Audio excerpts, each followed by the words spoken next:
Hello, c'est Laurent. Et aujourd'hui, je vais t'expliquer comment abattre un arbre. Ensemble, on va aussi tuer un dragon, ou pas. En d'autres termes, faut-il manger d'abord la grenouille ?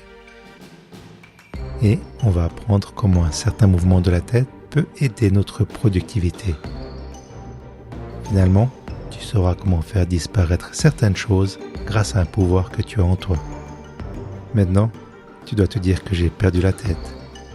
Non, j'ai juste un peu perdu la voix. Et rassure-toi, tout va faire sens dans quelques minutes. Bienvenue dans Puissante Panoplie, l'émission qui fait le ménage dans ta tête pour que tu puisses te concentrer sur la création.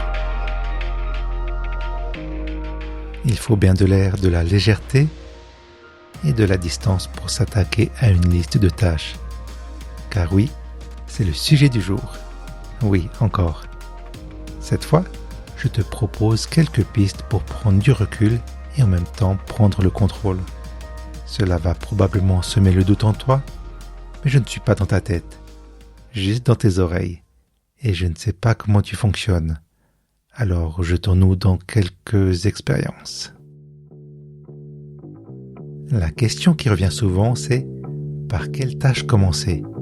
Le conseil que je vois partout est débute par la tâche la plus intimidante. Mange la grenouille, massacre le dragon et d'autres métaphores colorées. En résumé, tu décides quelle est la tâche la plus importante, tu commences par celle-ci et tu laisses les petites tâches pour après. C'est plein de bon sens, mais parfois je préfère faire l'inverse. Prenons une autre métaphore. Si la tâche principale consiste à couper un arbre, souvent, je préfère d'abord débroussailler autour de l'arbre.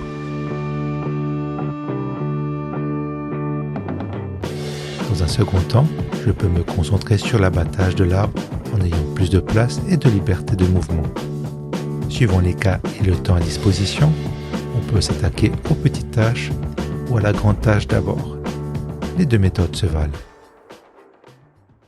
Parfois, il faut du courage pour s'atteler à une tâche, parce qu'elle est difficile, longue et ennuyeuse. Durant des jours, tu as évité cette tâche. Tu l'as mise de côté en espérant qu'elle s'en aille. Eh bien, c'est une tâche importante et tu dois la terminer aujourd'hui.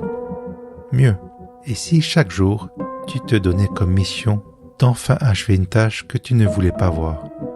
Oui, c'est horriblement dur et j'ai moi-même de la peine à le faire. Mais après, quel soulagement et quelle fierté de pouvoir biffer cette tâche de la liste.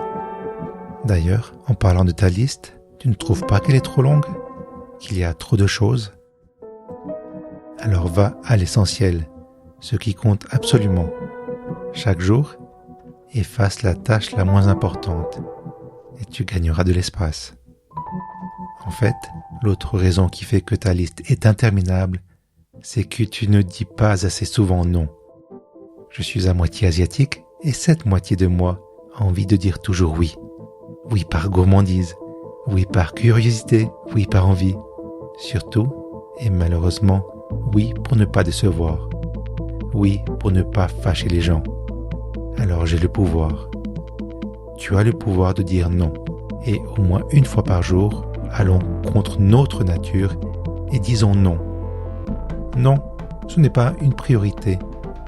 Non, je n'ai pas besoin de ça. Non, je ne vais pas prendre de mon temps pour ça. Non, ça ne m'apporte rien. Oui, c'est terrifiant à mettre en pratique. J'ai l'impression que ce qui nous plombe au quotidien, c'est un problème de mémoire. On se passe en boucle le pire de nous-mêmes, les mauvaises périodes, et on ne sait plus se souvenir des belles choses. Et c'est pour ça que je t'invite à écrire une liste de choses déjà faites. Quels sont tes récents accomplissements ? Qu'est-ce qui te remplit de fierté ? Dans les moments où tu doutes ou que tu as un coup de blues, ressors ta liste et repense à ces coups d'éclat, aux jours où tu as assuré, où tu as prouvé à toi-même que tu pouvais le faire. Rappelle-toi d'être fier de toi. Merci de m'avoir écouté. Cet épisode a été écrit et réalisé par Puissant Bazar, donc moi, Laurent. Si tu souhaites comprendre ce qui se passe dans ma tête, je te recommande mon autre émission, Puissant Chantier. C'est l'envers de la création, le making-of de Puissante Panoplie. Et je reviens jeudi dans 2 semaines. D'ici là, prends soin de toi et à tout bientôt.